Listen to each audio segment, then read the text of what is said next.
They won by 3 goals to 0. After 90 minutes, they got a man sent off. Lord Kelly, the former Bournemouth and Newcastle man, was sent off in that game. Right. And Juventus went on to score 3 goals, Kenny. So that equaled the tie at 5-5. And so we have to go into extra time. We went into extra time, and the Turkish side scored 2 goals in 30 minutes. And with that, they qualified 7-5. So that was a big result for a club. Galatasaray know that beating Juventus will not come cheap, and that they did. And I think the job was done majorly from the first leg. All right. What's happening with the Italian league? Recent struggles, by some of the clubs. Juve here, struggling. We also have other teams struggling as well. The national team as well, not having made the World Cup in two World Cups back to back. But maybe we should start with what Inter Milan did on Tuesday night, where they failed to qualify against Bodo Glimt. They lost by 2 goals to 1. They've lost the first leg by 3 goals to 1. Came back to Milan. They've lost again. And that's the league champion in Italy. That's the club that was playing the FA Champions League final a couple of months ago, where they lost to PSG by 5 goals to 0. And so on Tuesday they lost. So put the question mark around Juventus and Atalanta. But before that, let's also remind ourselves that Napoli also did not qualify for the playoff. They got sent packing from the group stage, from the league stage. So they didn't have the opportunity of playing in that knockout stage. And that is the team that won the Scudetto last year. So Napoli is out, and then you have 3 remaining to the playoff, and you say 3 Italian club side in the playoff doesn't speak too well. And then Inter Milan lost on Tuesday night, and Juventus, like I mentioned a few minutes ago, they lost. And then Atalanta earlier the day, the side from Bergamo were the only side that qualified. They also have a question mark around, can they also qualify? But they did. But then they did, because they won by 4 goals to 1 against Dortmund. They lost the first leg in Germany by 2 goals to 0, so they came back and they won. And that also went into something that was a bit of drama, because as 90 minutes was 3-1, that means the game was going into extra time. And then Scamacca, the former West Ham player, scored from the penalty spot in the 9 minutes of that game, and that means they qualified 4-1 and going through 4-3 and aggregate. So Italian football has not been the best. Didn't qualify for the last 2 World Cup. Didn't qualify automatically for the next World Cup. They have to do it the hard way now. They have to go through the playoff for them to see if they qualify for the World Cup. So it hasn't been the best in terms of the last 9 years, so to say, for Italian football. National team not doing well. Club footballs are not doing really well for them. And so we'll wait to see. But the good thing is that they'll probably take some consolation from the fact that the side from Bergamo, Atalanta won last night. And so they have one team going to the draws going down on Friday. All right, other results, the Real Madrid match, Benfica as well. I'd like to talk about that one. 2 goals to 1, drama. No Jose on the bench last night. And of course, the Argentine boy who got the old world talking a couple of days ago also was on the team. Real won by 2 goals to 1. Maybe not easy. It was a good game, open game. Like the 2 managers said before the game, that this would be an open game, also probably be like a final. And it was. Benfica scored first to level the tie at 1-1. Germany equalized to make it 1-1, and then 2-1 aggregate, and then Vinicius Junior scored in the opening game. In that game, was that written in the stars that he will score the winner? Yeah, kind of. And of course, when he scored yesterday, just the way he did in Lisbon a couple of days ago, he went to the flag a few dances.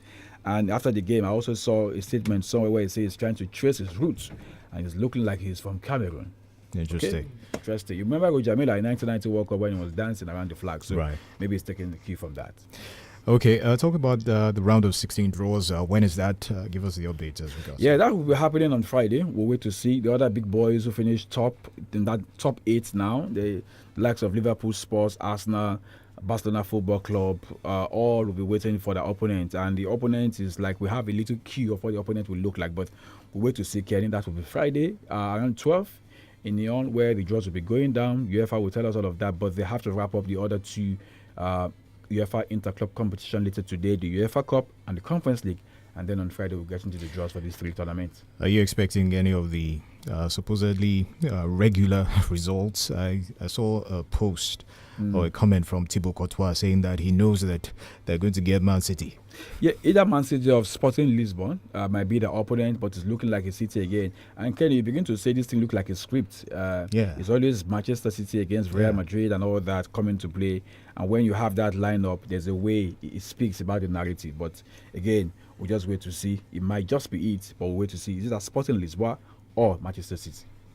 All right, before we go to the Super Falcons, still sticking with the Champions League, there was a comment from Chouameni. He says that the victory for Real Madrid was for everyone who stands against racism. Yeah, that's why I said, remember what played out when they met in the first leg.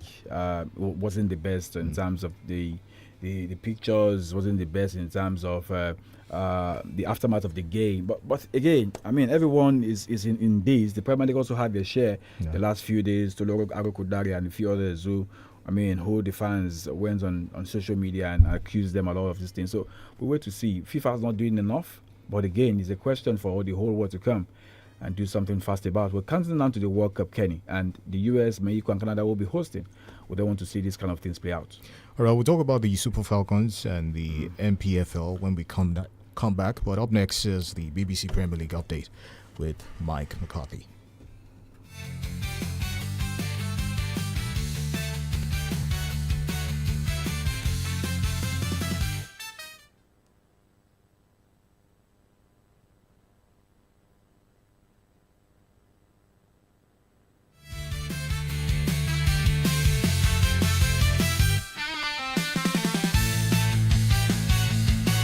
BBC Premier League update from the home of Premier League football. Hello, I'm Mike McCarthy at the BBC Sports Centre. Manchester United's club debt is above $1.7 billion, but the club's chief executive, Omar Barada, says its finances are improving. United posted an operating profit of $44 million in the last 6 months of last year. Since taking a 29% stake in the club 2 years ago, Sir Jim Ratcliffe has instigated major cost cutting, including 2 rounds of redundancies that have cut 450 jobs. There was no mention in the financial statement about the amount United paid to sack head coach Ruben Amorim, as that happened after the reporting period. Crystal Palace manager Oliver Glasner says he doesn't know if defeat in the Europa Conference League on Thursday would spell the end of his time in charge. Palace are level with Zrinjski Mostar at 1-1 going into the second leg of their playoff tie. Glasner's side remain among the favourites to win the competition, but he says there's no point talking about that now. For 120 years, Crystal Palace entered every cup competition to win it. Yeah? This group of players has done it once last year.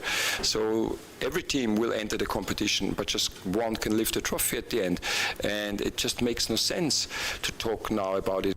Meanwhile, Nottingham Forest boss Vitor Pereira says the worst mistake his side could commit is believing their Europa League playoff with Fenerbahce is already won.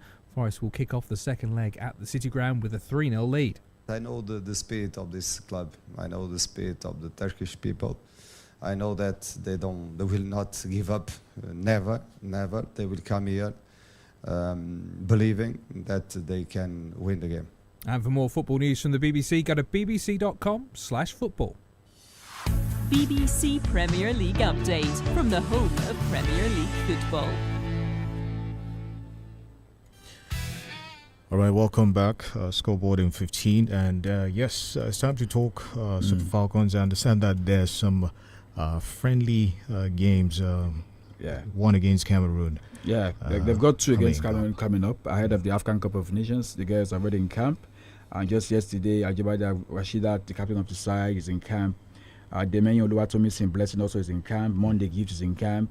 But you know the big girl in camp, Okobi Ngozi, is in camp also. Let's take a listen to her, what she's got to say.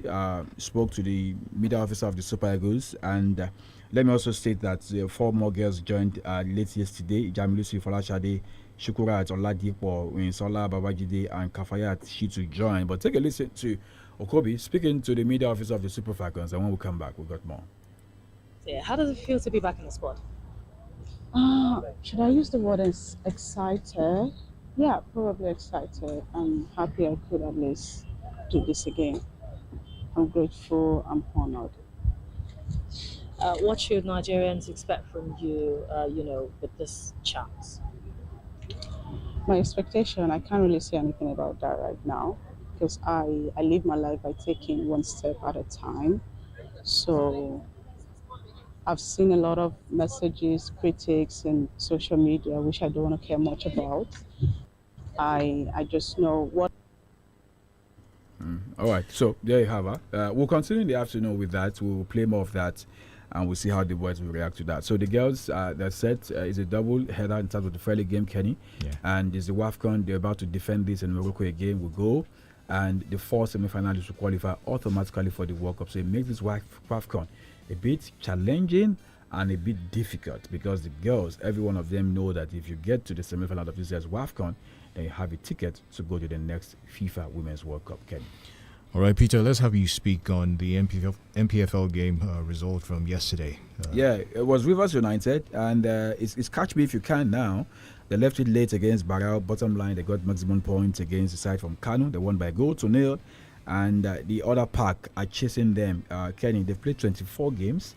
They've got 46 points. The next team, second, Ikorodu City, they've played 27 games. That means they've played 3 more games than the Pride of Rivers. And so for Rivers United, all they need to do is just win 2 of those games and extend the point on the top of the log and see what becomes of them in the next few days, because we've got about 11 more games to wrap up the MPFL season for 25-26 football season.